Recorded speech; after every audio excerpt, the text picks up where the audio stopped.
Music is not merely an oral means of self-expression, it is also a moral and ethical power.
Ludwig van Beethoven, a towering figure in music for almost 2 centuries.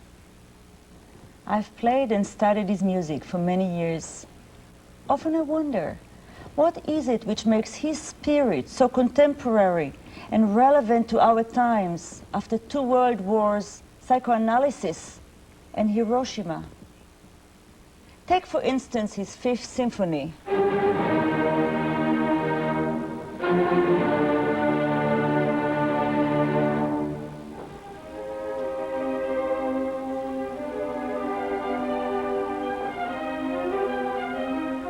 Why are these notes and none others still the most recognized symbol of victory?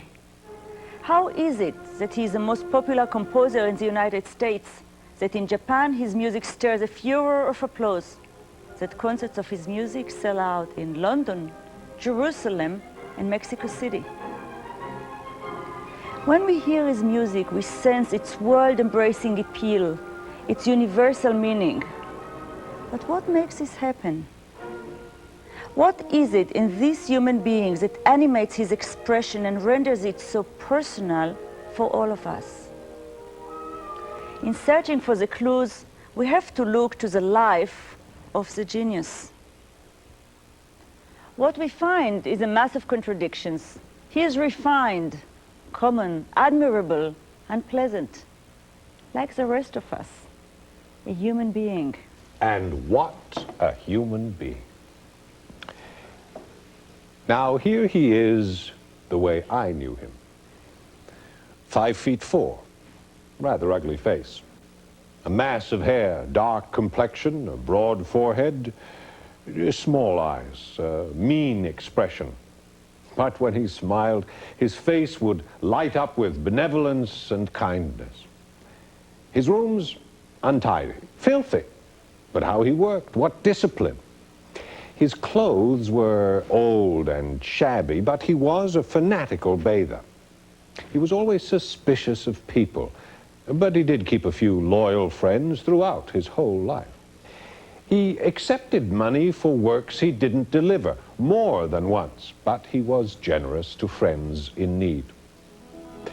When a guest appeared, Beethoven would serve him a meticulously prepared cup of coffee, 60 grains per cup, counted out one by one, as in the best bourgeois household. Beyond worldly pleasure, sometimes even neglecting to eat, he was at the same time a gourmet. Yes, his favorite dish was foie gras, goose liver, and of course a good bottle of Hungarian wine and a pipe. A great man in an ordinary frame. He reveals the secret of his unique spirit in his music alone, elevating us with him. If for just a moment we stop listening to our own pulse and listen to his.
This is a quiet town of Bonn on the River Rhine. Beethoven is born here in December 1770. His family tree boasts a cook, a tailor, a court singer. At a time when class is everything, Beethoven belongs to the lower echelon of society. Cramped rooms simply means his childhood is oppressed by a tyrannical drunkard of a father.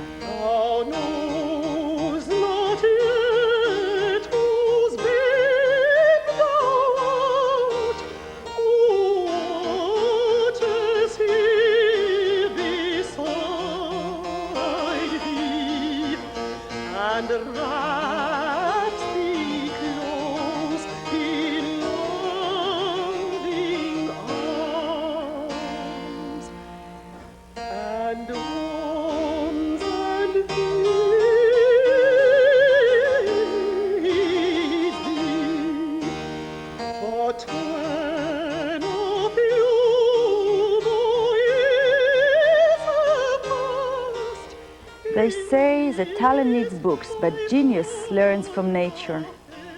Beethoven's soul rises above mediocre teaching. His heart finds beauty in the view of the Rhine and consolation in the gentle love of his mother, giving him strength and stimulating within him the ambition for a better life.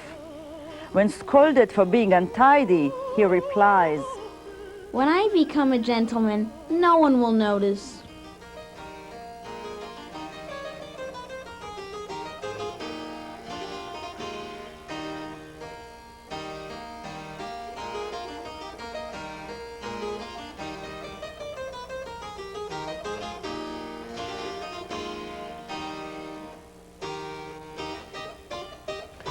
Beethoven's father tried to turn Ludwig into another child prodigy like Mozart.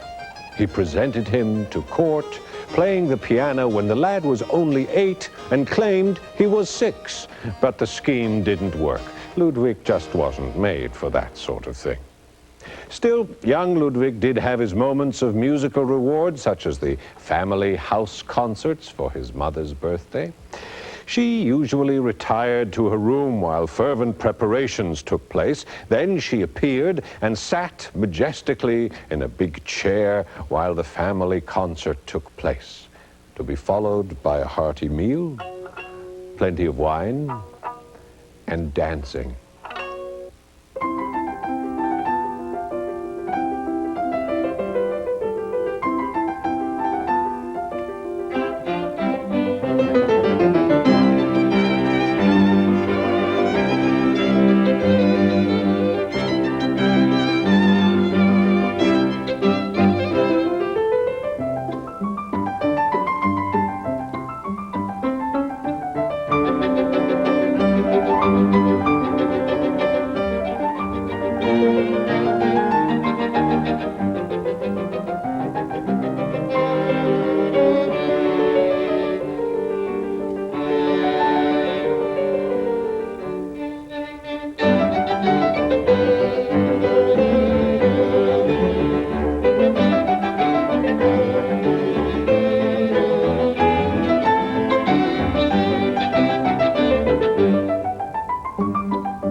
Nothing stops Beethoven's determination.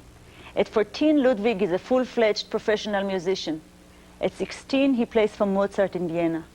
Mozart is enthusiastic. He says, "Keep your eyes on him. Someday he will give the world something to talk about." Suddenly, Beethoven is called back to Bonn, to the deathbed of his beloved mother, the one person whose warmth and tenderness are never to be replaced in his life. There is now a new dimension of sadness in his music. And small wonder. His father was by now a hopeless drunkard. At the age of 18, Ludwig was appointed head of the family by court order. He was now responsible for his father as well as for his two brothers. But Papa Beethoven didn't live much longer after that. His peculiar charm and fervent talent open new doors for him. He is accepted into the society of aristocrats, and he loves it. He improves himself both as a musician and as a man of culture.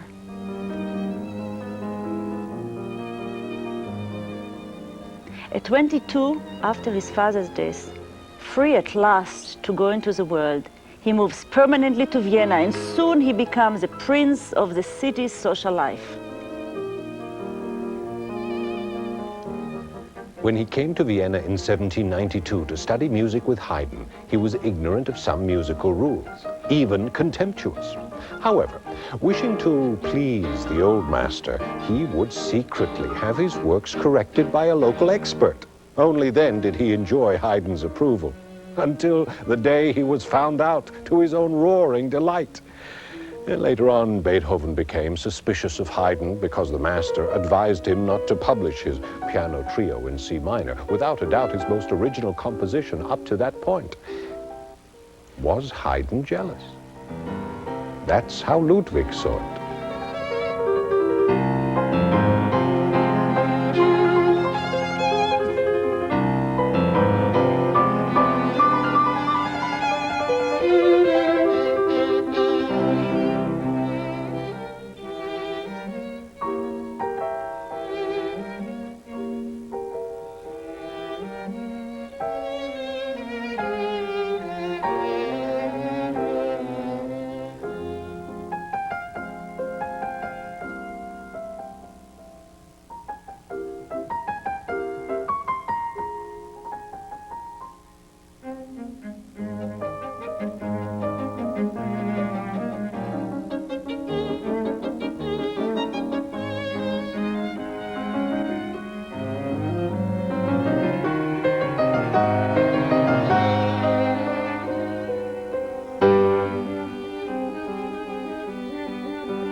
The last years of the 18th century are Beethoven's happiest.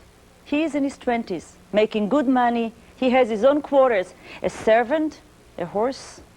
He gains access to the best circles. He makes friends with actors, musicians, artists, and noblemen.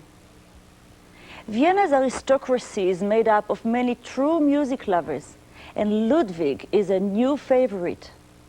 Bonn is far behind.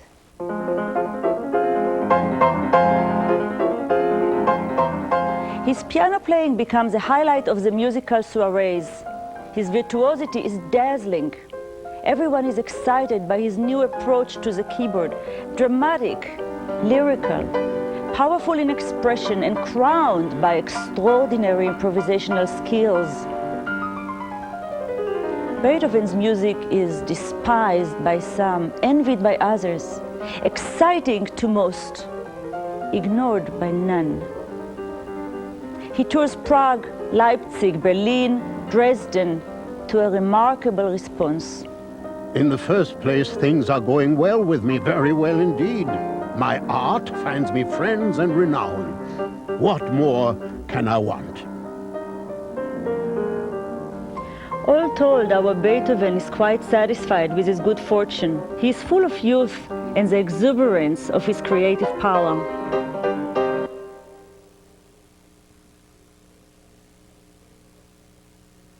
I remember a saying by Seneca: triumph over the disasters and fears of mortal life is granted only to great men. You may be a great man, but if fortune gives you no chance to demonstrate your merit, how am I to know your greatness? If a man is to know himself, he must be tested. Fortune or misfortune? Beethoven is selected by fate to stand a severe trial. He slowly discovers that what seems to be only a hearing disturbance is actually the onset of deafness.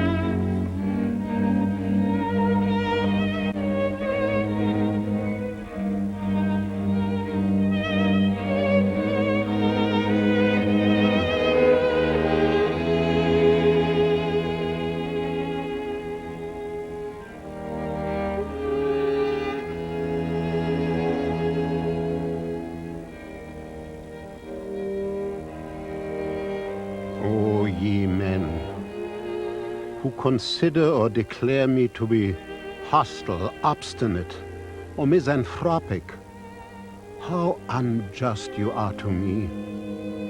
For you do not know the secret cause of that which makes me seem so to you. Consider that for 6 years now, I have been afflicted with an incurable condition, made worse by incompetent physicians. Born with an ardent, lively temperament, inclined to the distractions of society, I was at an early age obliged to seclude myself and to live my life in solitude. If once in a while I attempted to ignore all this, oh, how harshly should I be driven back by the doubly sad experience of my bad hearing. Yet it was not possible for me to say, "Speak louder, shout, for I am deaf." What a humiliation when someone standing next to me could hear from the distance the sound of a flute, whereas I heard nothing.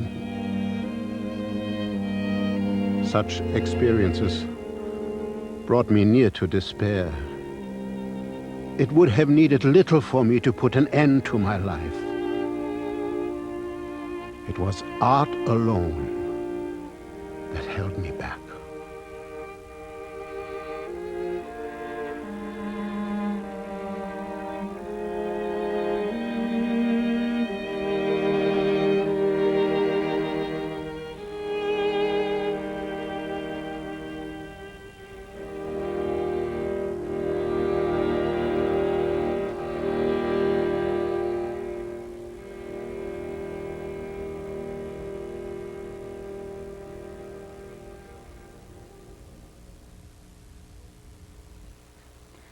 The year is 1802.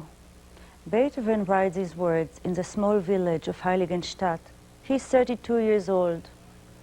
He has already written 2 symphonies, 2 piano concertos, and quite a lot of chamber and piano music.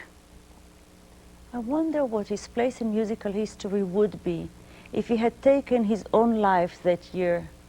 Would he be compared to Mozart and Schubert, who at a similar age left posterity a vast creation of unparalleled beauty? No, I don't believe so. Beethoven at 32 is a superb composer, but his true genius is yet to be revealed. Having dispersed his energies between brilliant musical achievements and social glamour, he has not yet plumbed the depths of his creativity. It is his recognition of the inevitable tragedy that spawns a titan who is to change the course of music and of human thought.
O man, help thyself. Plutarch has shown me the path to resignation. If it is at all possible, I will bid defiance to my fate. I shall never crawl. My world is the universe.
He is called the poet of the ideal, the musical prophet of willpower. Ludwig van Beethoven, now in his early 30s at the moment of crisis. He is a young man of exceptional inner powers. He needs them more than ever. Facing deafness, he refuses to give in, choosing to fight destiny. No longer able to pursue the life of a social success, he turns fate into his advantage, breaking away from tradition to create a new musical language, richer, fuller, more fervent and courageous.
You will ask me where I get my ideas.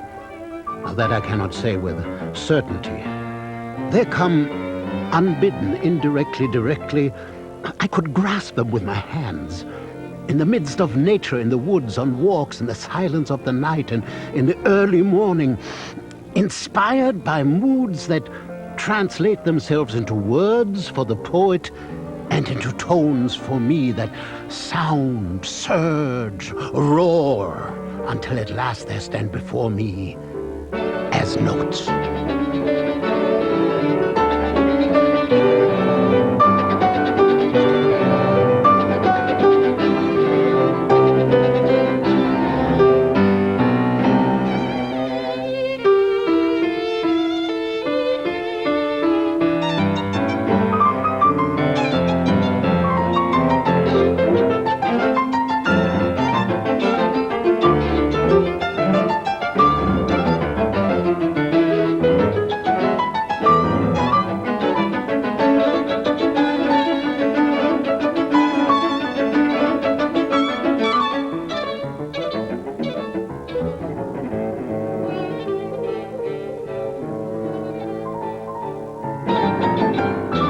Beethoven, the prodigy, the social success, is giving birth to Beethoven, the titan.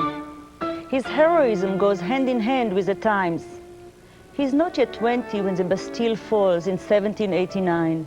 The French Revolution, the new waves of freedom and equality, have inflamed Beethoven's soul since his youth. He is called the first great democrat of music. Indeed, his music fuses the rebelliousness of his times with the inner struggle against the injustice of his own fate. The music becomes more heroic. Beethoven writes a third symphony, the Eroica. This was a time of great excitement. I remember Beethoven full of hope for the world. He dedicated his Eroica Symphony to his much-admired first consul, Napoleon Bonaparte. But when he heard that Napoleon had crowned himself emperor, he tore up the dedication in disgust. He, too, is an ordinary man.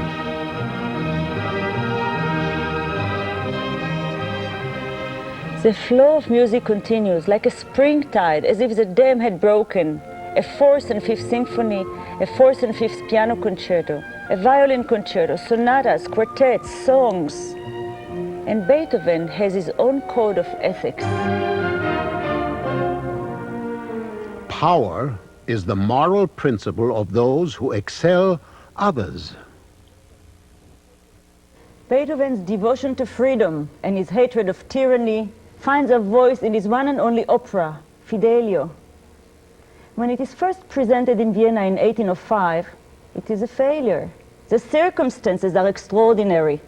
Napoleon's troops have just captured the city. Most of the noble families have left town. The Viennese, oppressed by fear and defeat, stay home. When Fidelio is first performed, the public in attendance consists mostly of the occupying French soldiers. What a cynical commentary on the part of destiny.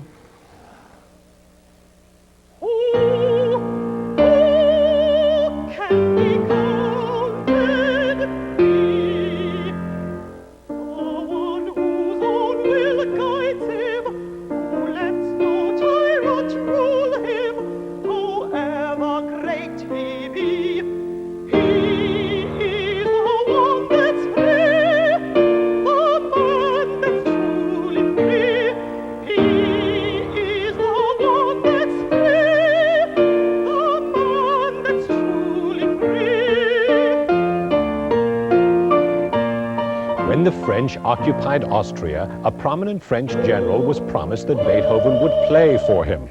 A fancy soiree was organized in a castle near Graz. But the guests waited in vain. Beethoven fled on foot in the cold, wintry night, leaving behind a note of apology. How could he play for the enemy? But despite his hatred for everything French, and for Napoleon in particular, when the emperor's brother Jerome offered Beethoven a substantial yearly income as a resident composer at his new court in Kassel, the offer was quite tempting. Vienna nearly lost him. It was only when Archduke Rudolph got together with a couple of other princes and guaranteed Beethoven a lifetime income that he agreed to stay.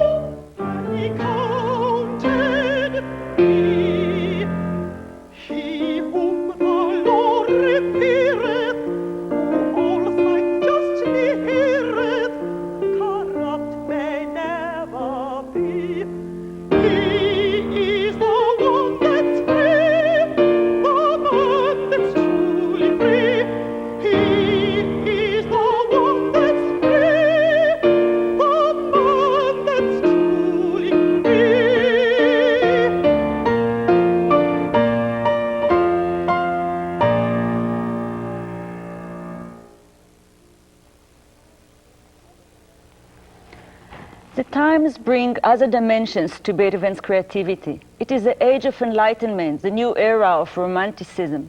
Its goals to stretch beyond human limitations, to search for individual posture, to glorify emotions, to share one's identity with nature.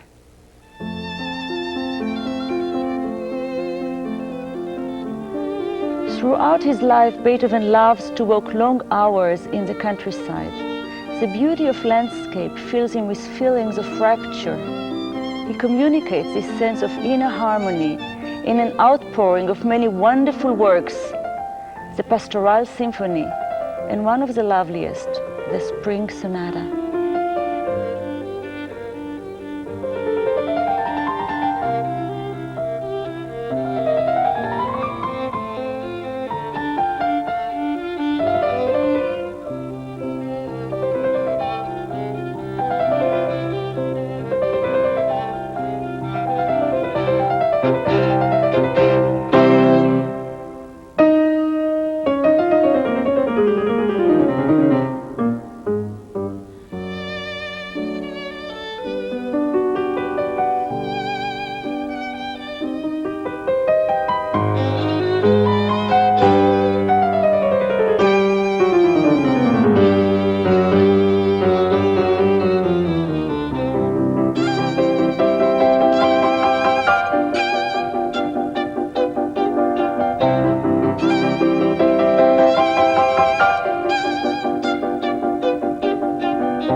Through his 30s, the degree of Beethoven's deafness varies, enabling him from time to time to mix in society and even to appear as a pianist and conductor.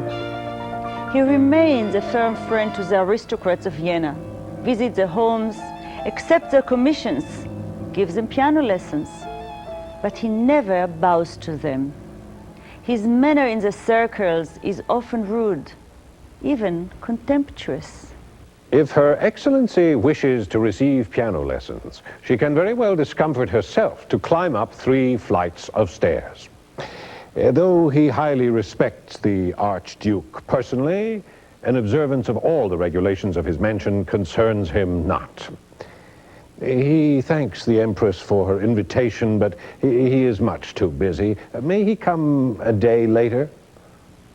He is the first musician in history to demand his proper place in the social echelon. He writes to his loyal friend and patron, Prince Lichnowsky.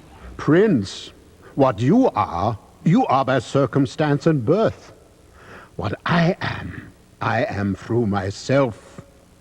Of princes there have been and will be thousands.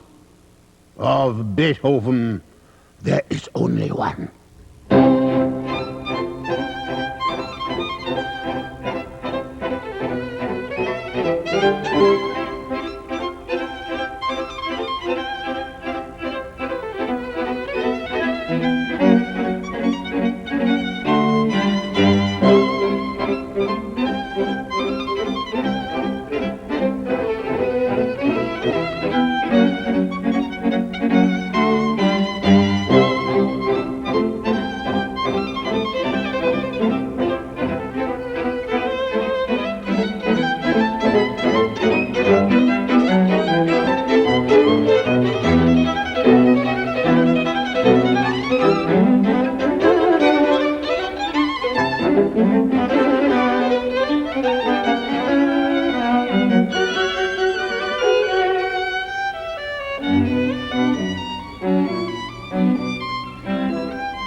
Young or old, healthy or deaf, Beethoven is never out of love.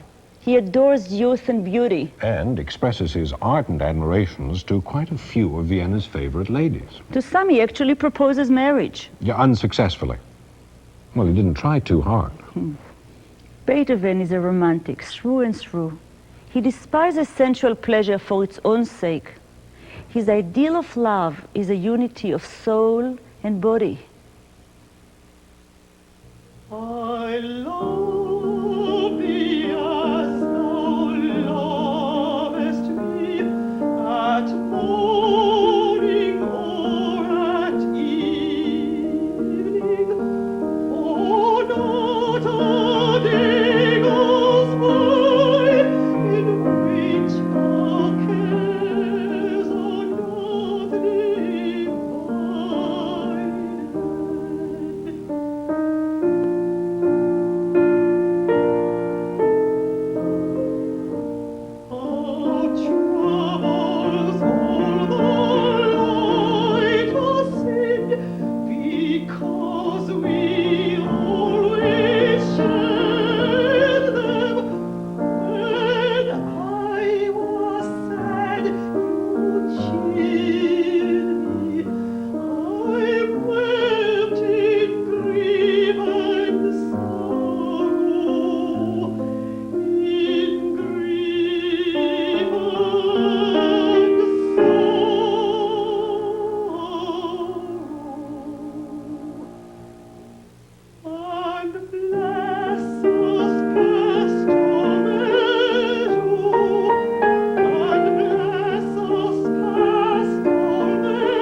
After Beethoven's death, letters are found in a secret drawer addressed to a mysterious woman whom he calls the immortal beloved.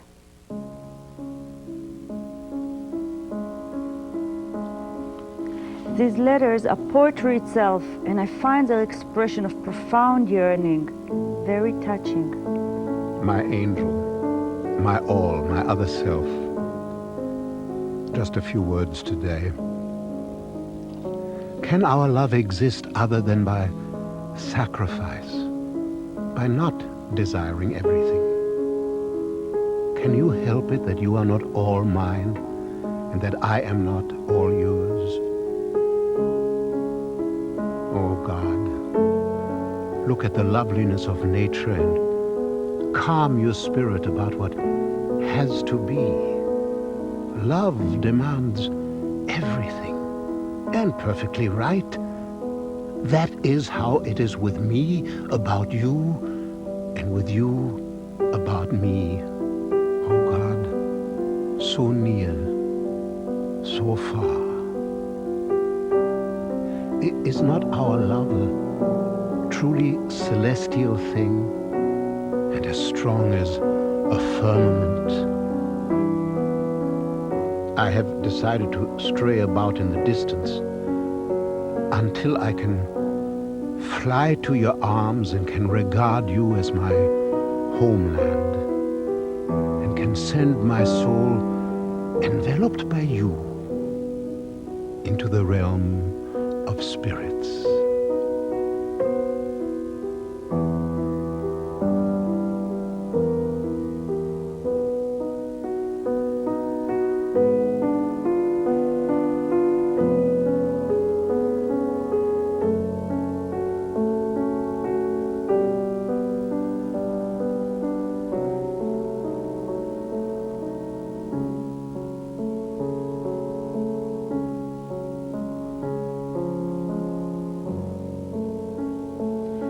By 1815, Beethoven is at the height of his popularity.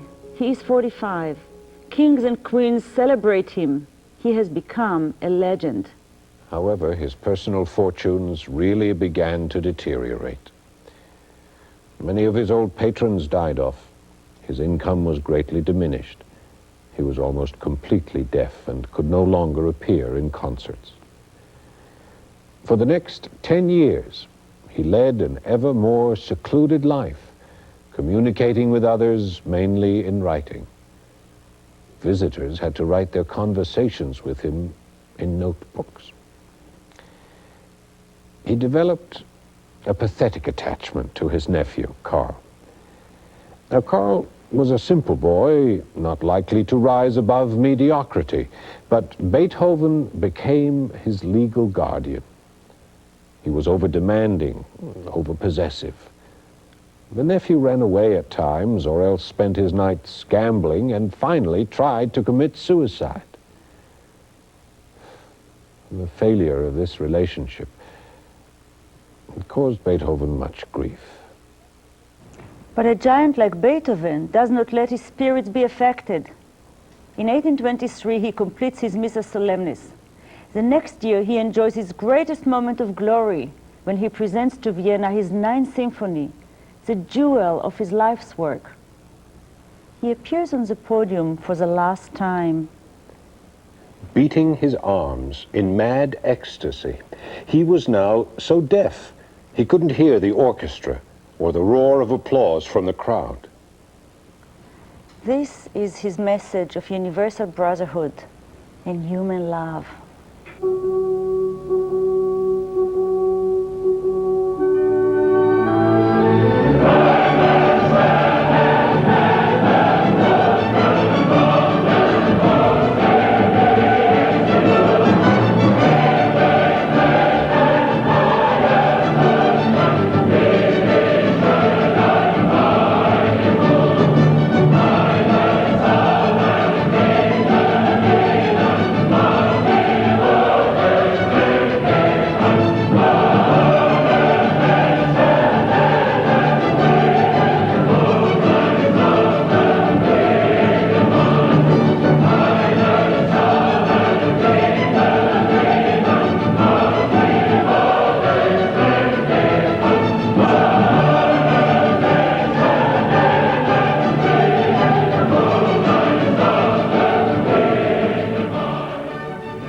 Illness after illness follows. Locked in his silence, Beethoven composes his last string quartets. Music so remote from the taste of his own time, and so close to us today. He even finds enough hope to begin sketching a 10th symphony, but his circle of life is about to close. As the saying goes, an artist never really finishes his work, he merely abandons it.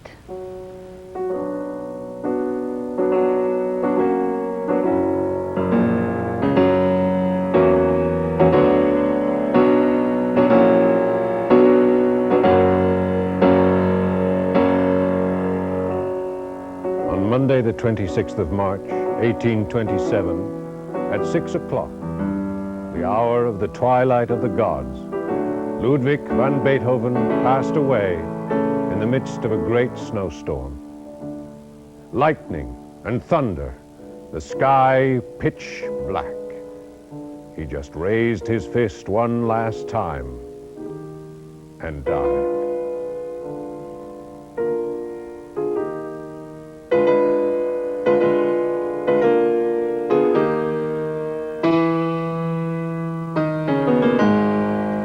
Shakespeare wrote, "When beggars die, there are no comets seen. The heavens themselves blaze forth the death of princes."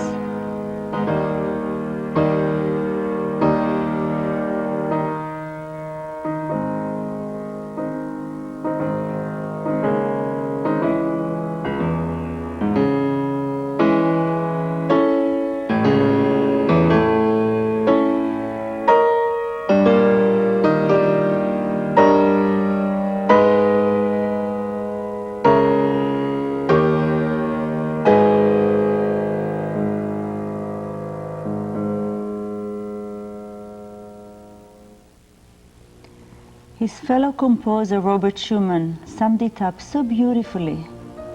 Take a 100-year-old oak tree and write his name on it in giant letters, that he may gaze above the mountains as he did when living. And when the Rhine ships pass and foreigners ask the name of the giant form, every child may answer, "It is Beethoven," and they will think it is a name of a German emperor